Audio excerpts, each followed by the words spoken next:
History का हमारा third chapter चल रहा है, लास्ट पार्ट है ऑलमोस्ट। ओके, अप्लाइड हिस्ट्री, उपयोजित लेखन। ओके, उसका आगे का पार्ट क्या है देखते हैं, management of cultural and natural heritage. Okay, cultural and natural heritage का मैनेजमेंट कैसे करना है, ये अगला टॉपिक है। ओके, तो पहला है कल्चरल हेरिटेज। पहले इंग्लिश में बताता हूं, बाद में मराठी में बता दूंगा। देखो, कल्चरल हेरिटेज, ओके, हमारा जो भी कल्चर है, ओके, तो इंडिया का, समझो अपने कंट्री का देख लेते हैं, उसके दो टाइप्स है, एक tangible cultural heritage and intangible cultural heritage. देखो, मतलब हमारी जो परंपरा है, कल्चर की हमारी जो परंपरा है, उसके कितने टाइप है, दो, एक टेंजिबल, एक इनटेंजिबल। ओके, टेंजिबल का मतलब क्या, हमारा ऐसा कल्चर जो हम लोग हाथों से छू सकते हैं।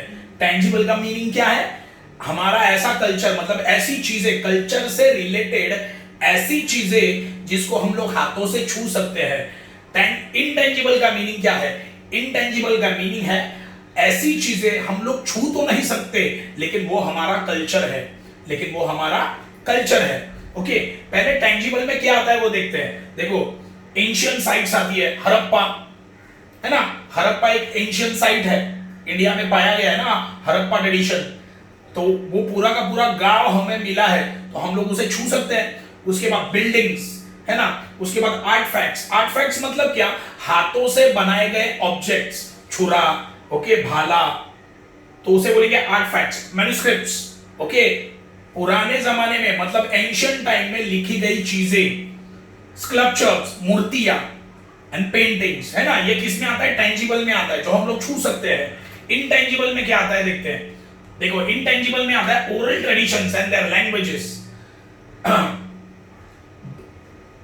जो हमारा ऐसा ट्रेडिशन जो हम लोग बोलते हैं, ओके, और कौन सी लैंग्वेज में बोलते हैं। फॉर एग्जाम्पल, एक एग्जाम्पल देता हूं, देखो, हर धर्म में शादी होता है, सबको पता है। मराठी लोगों में जब शादी होता है तो मंत्र बोले जाते हैं। वो क्या हुआ, एक ओरल ट्रेडिशन है, पहले से चलते आ रहा है वो, है ना। मुस्लिम लोगों में जो शादी होती है, उनमें जो बोला जाएगा शादी करते वक्त, वो उनका ट्रेडिशन हुआ, सही है ना। तो कौन से लैंग्वेज में, उर्दू लैंग्वेज में वो बोलते हैं, तो वो एक ट्रेडिशन है। मराठी लोग मराठी लैंग्वेज में बोलते हैं, तो गुजराती लैंग्वेज में बोलते रहेंगे। तो ये हुआ पहला पॉइंट, ट्रेडिशनल नॉलेज। जो भी परंपरा है, जो भी आपने, देखो इंडिया का देख लेते हैं, इंडिया का जो भी परंपरा है, जो भी ट्रेडिशन है, उसका पूरा नॉलेज रहना चाहिए, उसका पूरा नॉलेज इसमें होता है इनटेंजिबल में। कल्चरल हेरिटेज, ओके, देखो, ट्रेडिशनल नॉलेज मतलब क्या, अभी इंडिया के रिलेटेड तो सारे फेस्टिवल, सारे धर्म के फेस्टिवल्स, है ना, ये ट्रेडिशनल नॉलेज हुआ है ना। आज मराठी लोगों के जितने भी फेस्टिवल्स है, आज वो मुझे पता है, लेकिन दूसरे धर्म के लोगों के जो पुराने जो फेस्टिवल है, जो आज भी सेलिब्रेट किए जाते हैं, उनके बारे में मैं ज्यादा नहीं बता सकता। तो उन्हें भी संभाल के रखना जरूरी है कि नहीं, तो संभाल के, ताकि दुनिया को पता चले कि ये धर्म में ये सारे फेस्टिवल है, ये धर्म में ये सारे फेस्टिवल्स है। ओके, आगे है social customs and rituals of celebrating festivals. देखो,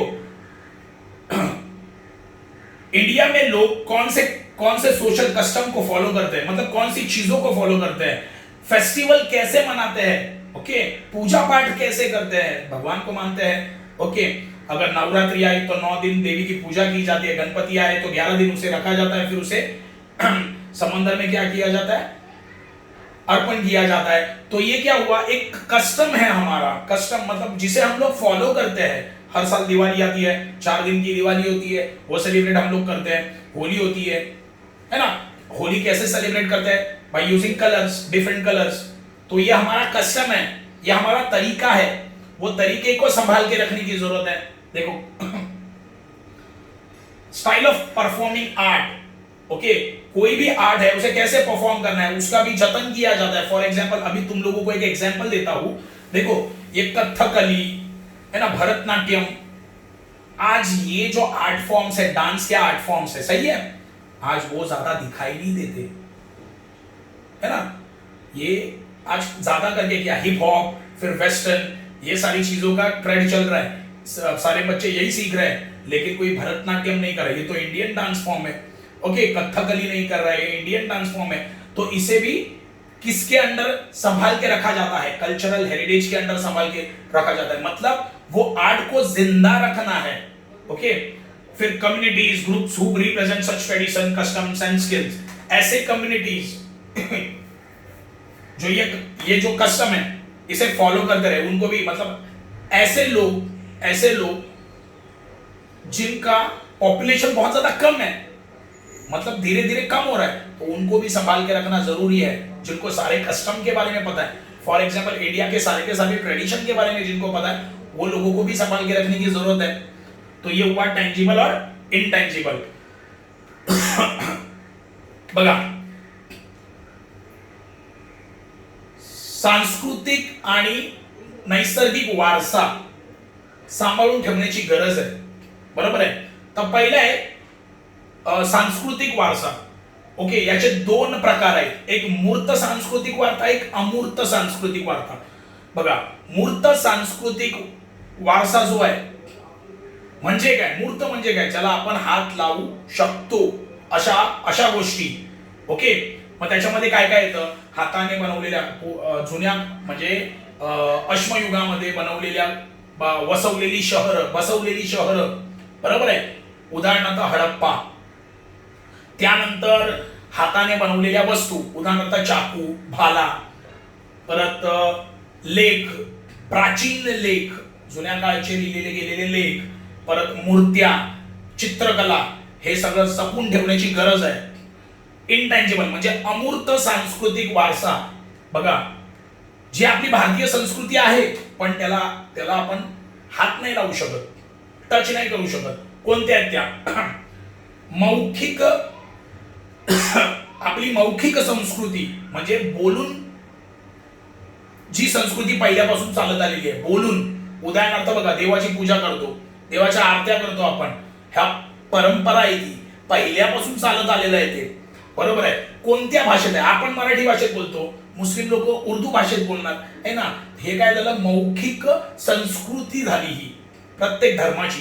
त्याच्यानंतर संस्कृतीबद्दल असलेलं ज्ञान किंवा परंपरेबद्दल असलेलं ज्ञान, उदाहरणार्थ काय, बघा, आपण दिवाळी साजरी करतो, आपण होळी साजरी करतो, परत आपण काय बोलतात ते, गुढीपाडवा साजरा करतो, हे काय, ही आपली परंपरा आहे, मराठी लोकांची काय ही परंपरा आहे, त्याच्याबद्दल आपल्याला ज्ञान आहे, ते पण सांभाळून ठेवण्याची गरज आहे। त्याच्यानंतर स्टाईल ऑफ परफॉर्मिंग आर्ट म्हणजे एखादी जी कला आहे ती कशी सादर करायची, ते पण सांभाळून ठेवणं गरजेचं आहे का। बघा, उदाहरणार्थ भरतनाट्यम, परत तुमचं कथकली, हे जे भारतीय कला आहे, नृत्याच्या कला म्हणजे भारतीय डान्स आहे, ते आज ते आपल्याला बघायला भेटत नाही, पण त्यांना सांभाळून ठेवणं आपलं काम आहे, बरोबर आहे।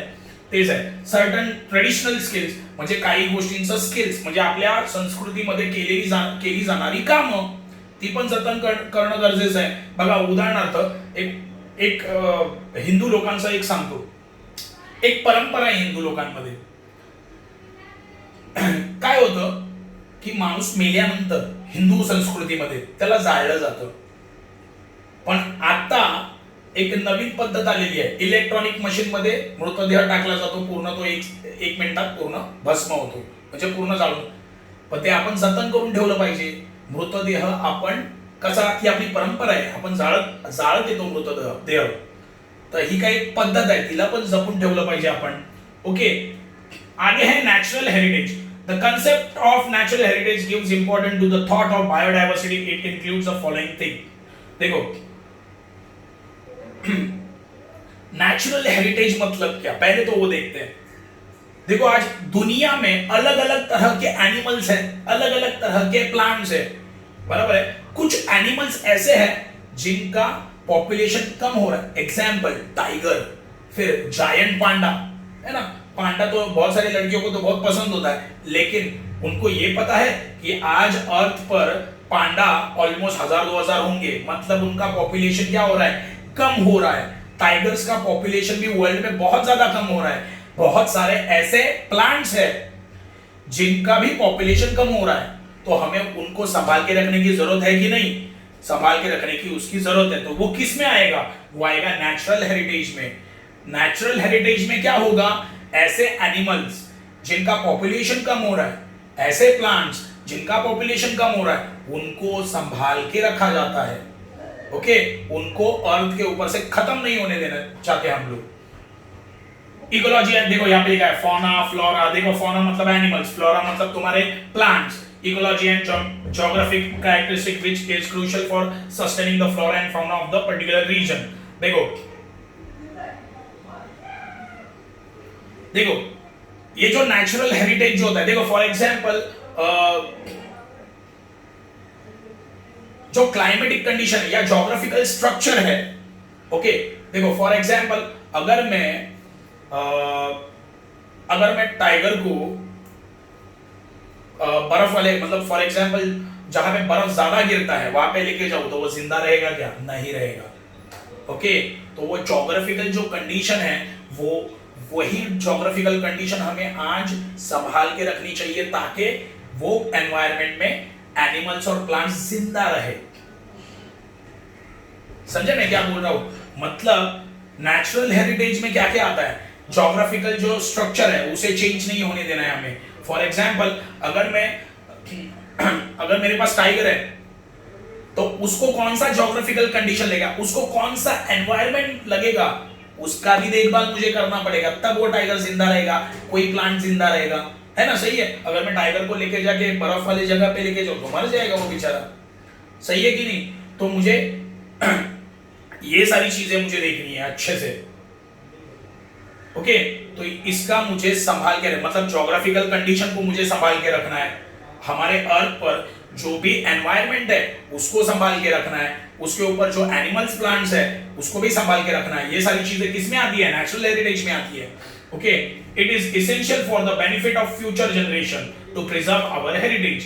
देखो ये जो हम लोग ये जो हमारे एनिमल्स है, प्लांट्स है, हमारा जो एनवायरनमेंट है, इसको संभालने की जरूरत क्यों है? ताकि हमारे फ्यूचर जनरेशन के लिए, हमारी जो आगे आने वाली जनरेशन है उनको भी इसके बारे में पता चलेगा। सही है। जैसे नहीं तो ऐसे हो जाएगा कि आज हम लोग टाइगर को देख रहे हैं लेकिन समझो वो खत्म हो गए तो हमारा फ्यूचर जनरेशन टाइगर्स को देख पाएगा क्या? नहीं देख पाएगा, खाली स्टोरीज में सुनता रहेगा। ये नहीं होने देना है हमें, समझे? इसीलिए ये जो एनिमल्स है, प्लांट्स है, हमारा ज्योग्राफिकल कंडीशन मतलब एनवायरनमेंट है, उसको संभाल के रखने की जरूरत है। UNESCO, the global organization, has announced some directives with the objective of promoting the cultural and natural heritage। देखो अभी हम लोगों ने कल्चरल हेरिटेज के बारे में पढ़ा। ओके, कल्चरल हेरिटेज मतलब क्या? कि कल्चर को संभाल के रखना है। तो कल्चर में क्या क्या आता है वो देखा हम लोगों ने, है ना?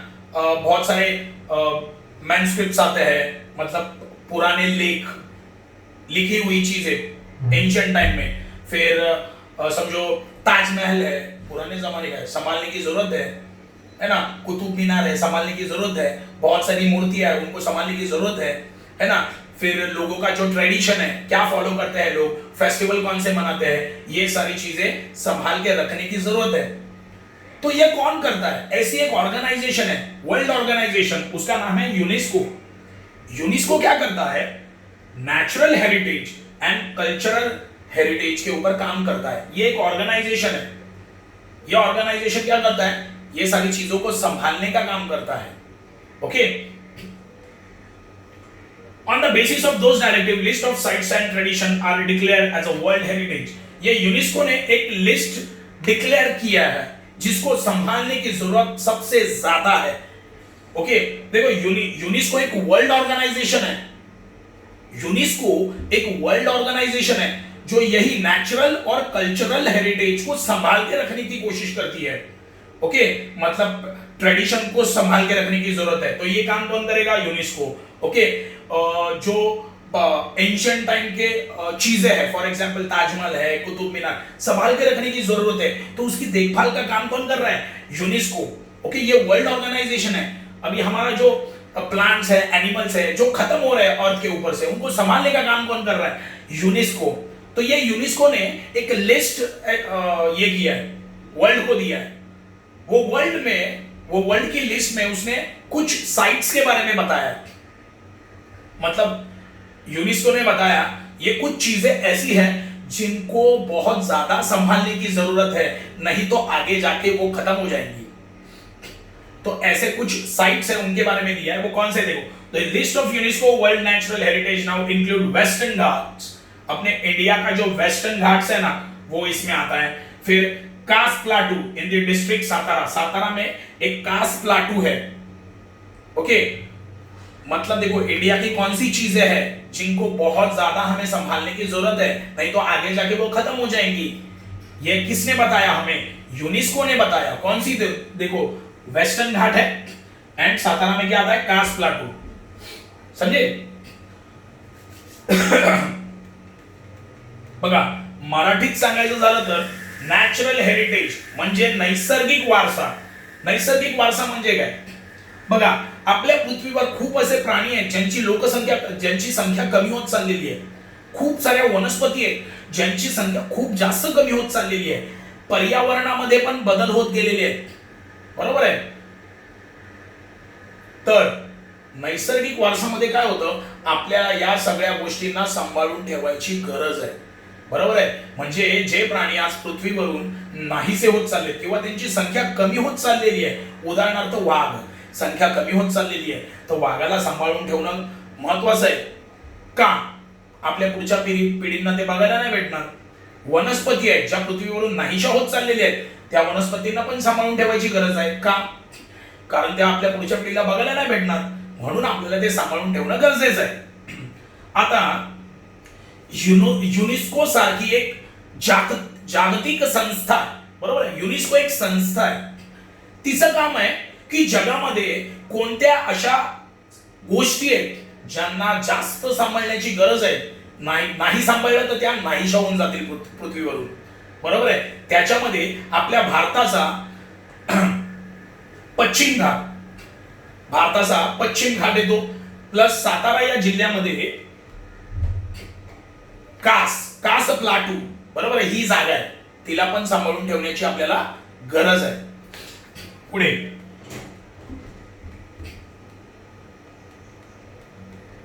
Culture and natural heritage management is one of the main aspects of applied history.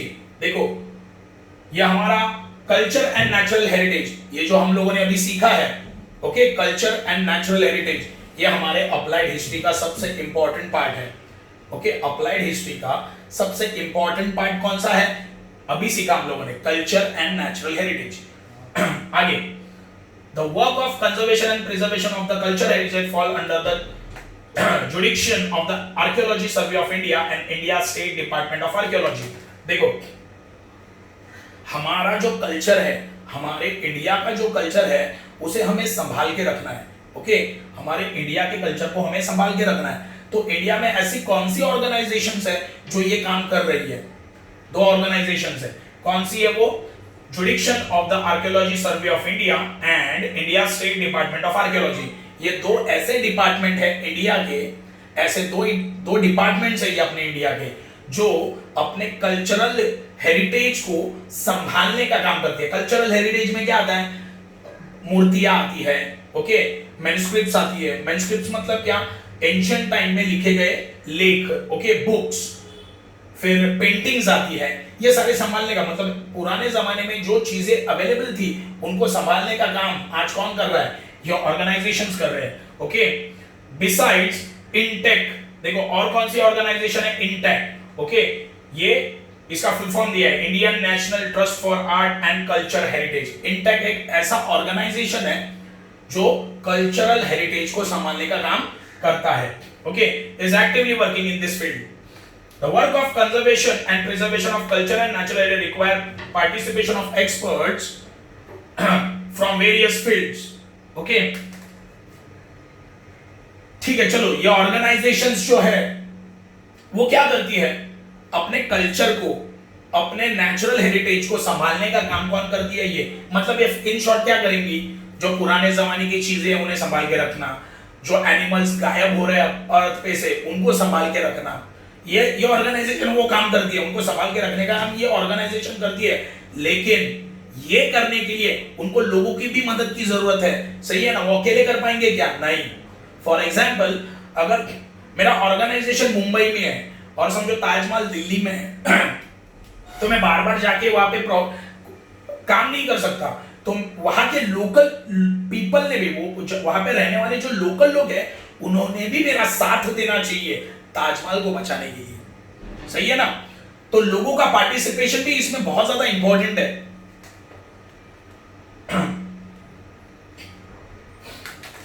Okay, अभी क्या करना चाहिए, लोगों ने क्या करना चाहिए देखते हैं, चलो।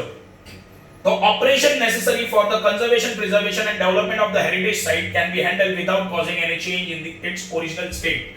देखो, पहले पॉइंट का मतलब क्या है, जो भी हमारा कल्चर हेरिटेज है या हमारा नेचुरल हेरिटेज है उनको हमें संभाल के रखना चाहिए। कैसे? विदाउट उसमें कोई चेंज लाए बिना, उसमें कोई चेंज लाए बिना। फॉर एग्जाम्पल समझ लो ताजमहल है, ताजमहल का कोई कोने में कुछ प्रॉब्लम हो गया, प्रॉब्लम मतलब कहीं पे वो टूट गया है, तो मेरा काम क्या है, वो जो टूटा हुआ चीज है ताजमहल का उसको रिपेयर करो, लेकिन ऐसे रिपेयर करो कि लगना नहीं चाहिए कि कुछ प्रॉब्लम था। समझे? ये पहले पॉइंट का मीनिंग है।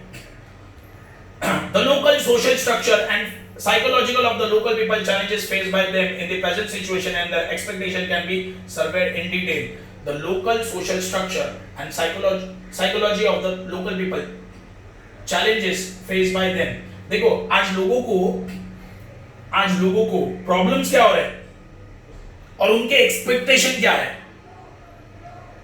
मुझे ये सारी चीजें संभाल के रखनी है। मैं दिल्ली तो नहीं जाऊंगा, मैं मुंबई में हूं, दिल्ली तो नहीं जाऊंगा, वहां के लोगों ने ये काम करना चाहिए फिर, लेकिन उनको कौन से चैलेंजेस को फेस करना पड़ता है, उनके एक्सपेक्टेशन क्या है। चलो वो बोलेंगे हाँ हम लोग संभालते हैं, लेकिन किसकी जरूरत है उनको? पैसे की। तो उनके एक्सपेक्टेशन भी हमें जानने चाहिए, उसका सर्वे करना चाहिए। Due to precautions can be taken to avoid hurting sentiments of the local people. देखो, वो लोगों के जो local people while completing the project of conservation, preservation and development of the heritage site. देखो, हम लोग तो मतलब कोई ऑर्गेनाइजेशन जाकर किसी भी कल्चर या कल्चर हेरिटेज को संभाल के नहीं रखेगा। क्यों? उसके लिए लोग, वो अपने लिए काम करने के लिए लोगों को रखेंगे, सही है। फॉर एग्जाम्पल, मुझे ताजमहल को संभाल के रखना है, मेरा ऑर्गेनाइजेशन मुंबई में है, तो मैं जाके वहां पे ताजमहल की देखभाल करूंगा क्या? नहीं। वहां के लोकल पब्लिक हमारी हेल्प कर सकते हैं, तो उनके एक्सपेक्टेशन क्या है वो भी मुझे जानने की जरूरत है। वो पैसा मांगेंगे ना, तो सेकंड पॉइंट में वही लिखा है। देखो, उनका साइकोलॉजी क्या है, क्या सोचते हैं वो, ओके। उनके सामने चैलेंजेस क्या है कि अगर ताजमहल को संभाल के रखना है तो उनके सामने कौन से चैलेंजेस है, ये मुझे समझना पड़ेगा, ओके। उनको किस चीज की एक्सपेक्टेशन है, नॉर्मली पैसे की ही रहेंगी, ओके। तो ये सारी चीजें मुझे देखनी पड़ेगी।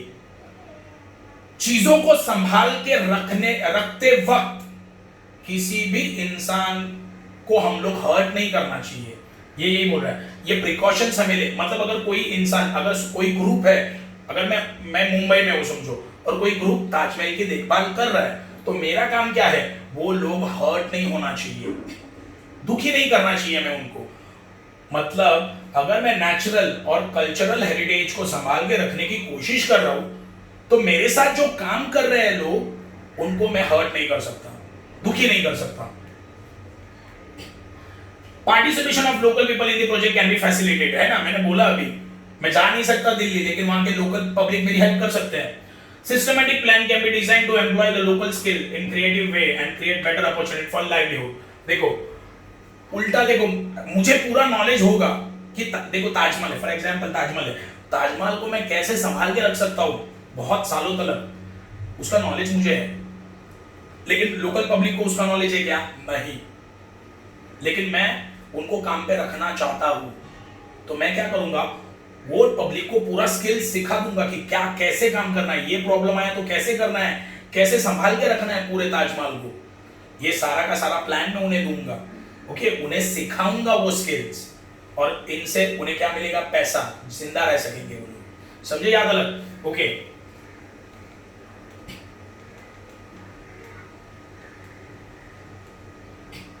बघा मराठीत सांगायचं झालं तर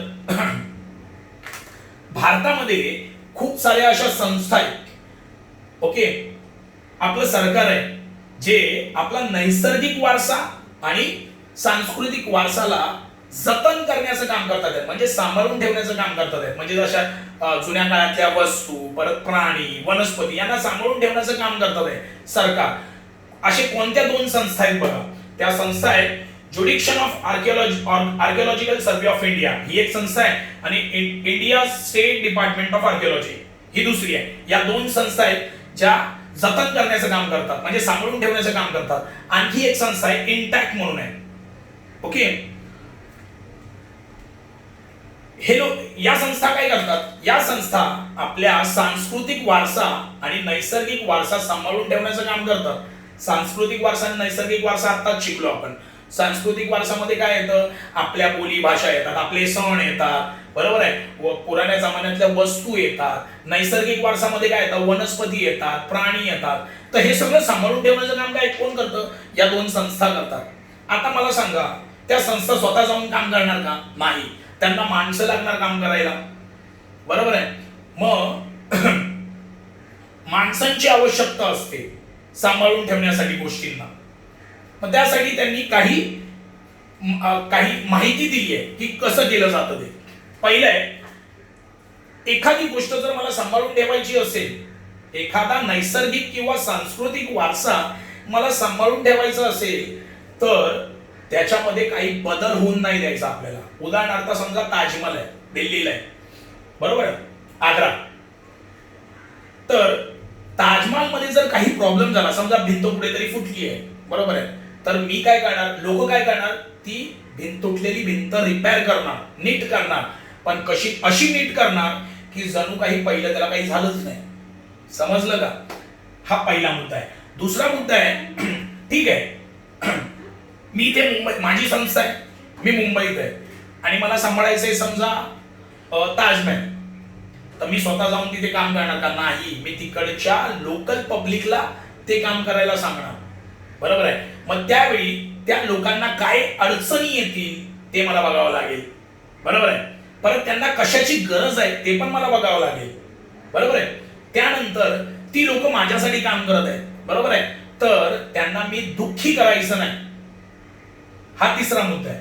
चौथा मुद्दा, त्यामुळे त्यांना काय भेटेल, बघा, रोजगार भेटेल, बरोबर आहे ना, तिकडच्या लोकांना पैसे देईल त्यांच्या कामाचे, बरोबर आहे. बघा, त्यांना जतन, सांभाळून कसा ठेवायचा आहे ताजमहल, ही गोष्ट तर माहिती नसेल, पण मला माहिती आहे, तर मी त्यांना सांगेल, बरोबर आहे, कशी व्यवस्था करायची, हे सगळं त्यांना मी शिकवेल, जेणेकरून त्यांना पैसे पण भेटतील, ओके. एफिलिएटेड प्रोफेशनल फील्ड, देखो अप्लाइड हिस्ट्री में तुम लोगों को जॉब कैसे मिल सकता है, कौन से फील्ड, देखो म्यूजियम में मिल सकता है, आर्चीव्स में मिल सकता है, पुराने बुक्स को संभाल के रखना, preservation and conservation of historical site, जो हिस्टोरिकल साइट्स है उनको संभाल के रखना, एग्जांपल ताजमहल है ना, हिस्टोरिकल साइट है, उसको संभाल के रखना है. टूरिज्म एंड हॉस्पिटैलिटी, देखो टूरिज्म में मैं गाइड बन सकता हूँ, फॉर एग्जांपल दूसरे कंट्री से कोई लोग आए तो मैं उनको अपने इंडिया के साइट्स दिखा सकता हूँ, उनको इंफॉर्मेशन दे सकता हूँ, है ना. एंटरटेनमेंट एंड मास मीडिया, है ना, देखो इससे रिलेटेड फॉर एग्जांपल महाभारत है ना, एक एंशियंट कथा है, मुझे नॉलेज है, मैं सीरियल बना सकता हूं कि नहीं, बना सकता हूं. तो ये सारे फील्ड्स में उसका फायदा हो सकता है. बघा, उपयोजित इतिहासाचा वापर करून कोणत्या कोणत्या क्षेत्रात तुम्हाला नोकरी भेटू शकते. बघा, म्युझियम मध्ये भेटू शकते, बरोबर आहे, परत पुस्तक कारागृहात भेटू शकते, म्हणजे एकदम जुनी पुस्तकं सांभाळून ठेवली जातात अशा ठिकाणी. परत आपल्या ज्या प्राचीन जागा आहेत त्यांना सांभाळून ठेवण्यासाठी अशा ठिकाणी पण तुम्हाला नोकरी भेटू शकते. परत तुम्हाला टुरिझम मध्ये, म्हणजे तुम्ही गाईड बनू शकता, दुसऱ्या देशातली लोक आपल्या देशात फिरायला येतात, तर तुम्ही आपल्या देशातल्या चांगल्या चांगल्या गोष्टी त्यांना दाखवून त्यांना त्याची माहिती देऊ शकता. परत तुम्ही चित्रपटात वगैरे पण काम करू शकता. कसं, बघा, आता जर मला महाभारताची पूर्ण नॉलेज आहे, पौराणिक कथाही मला सगळं माहिती आहे, मी एखादी सिरियल चालू करू शकतो ना, करू शकतो.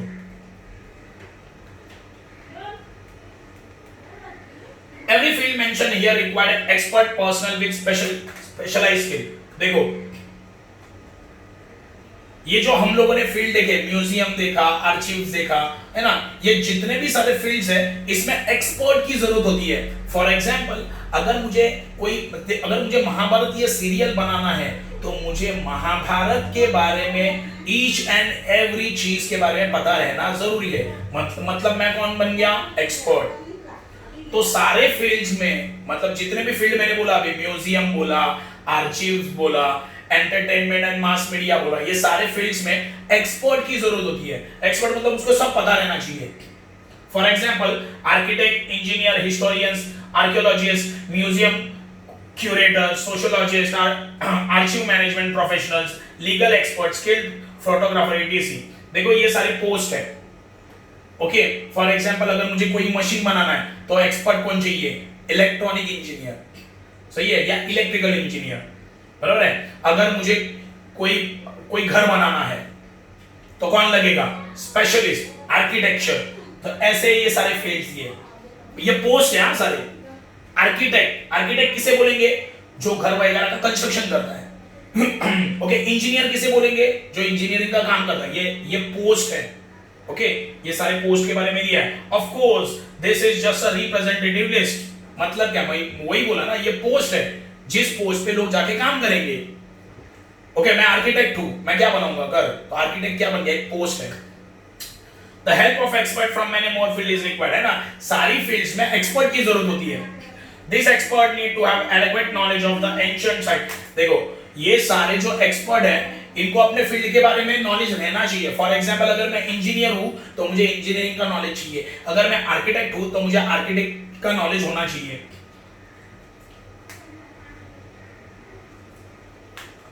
देखो तो अप्लाइड, अगर मुझे अपनी कोई एंशिएंट साइट है उसको प्रिजर्व और कंजर्व करके रखना है, इन शॉर्ट संभाल के रखना है, तो मुझे वो साइट के बारे में इंफॉर्मेशन भी रहना चाहिए. और अगर कुछ प्रॉब्लम आया तो मैं उसको ऐसे रिपेयर करूं कि उसमें कोई चेंज ही ना दिखे. मतलब है, समझे. In this field of applied history can create various. तो अप्लाइड हिस्ट्री में बहुत सारे जॉब अपॉर्चुनिटीज अवेलेबल है. ओके, बघा मराठी चैप्टर खत्म है. ये आगे समरी दिया है इन लेसन जो हम लोगों ने पूरा ही पढ़ लिया है. देखो एवरी फील्ड, देखो प्रत्येक विभागामध्ये, प्रत्येक भागामध्ये कुशल माणसाचीच गरज असते. उदाहरणार्थ इंजिनियरच लागणार. बरोबर, घर बनवायचं आहे तर आर्किटेक्ट लागणार. बरोबर आहे. समजा कागदपत्रांचं काम आहे, वकील लागणार. बरोबर आहे. म्हणजे प्रत्येक विभागामध्ये काम करण्यासाठी कुशल माणसाचीच गरज असते. कुशल माणसाची म्हणजे काय? त्याला ते काम माहितीच असतं. उदाहरणार्थ समजा मला एखादी मशीन बनवायची आहे तर मला कोण लागणार? इंजिनियर लागणार, कारण त्याला ते काम माहिती असणार आणि तो कुशल असणार. बरोबर आहे. तसंच जर आपल्याला आपला नैसर्गिक आणि सांस्कृतिक वारसा जतन करून ठेवायचा आहे तर कुशल माणसांचीच गरज लागते. कुशल म्हणजे त्यांना या गोष्टींची माहिती असेल, आधीपासूनच त्यांना माहिती असेल, त्यांनी त्याचा अभ्यास केला असेल, अशा माणसाचीच गरज असते. ओके, म्हणून उपयोजित इतिहास लेखना, या उपयोजित इतिहासात लोकांना नोकरी भेटण्याचे चान्सेस जास्त असतात. इथे तुमचा तिसरा धडा संपलेला आहे. ओके, नीट पूर्ण धडा, सगळे व्हिडिओज बघा. खूप महत्वाचा धडा आहे हा. सगळे व्हिडिओज बघत राहा. ओके, ठीक आहे.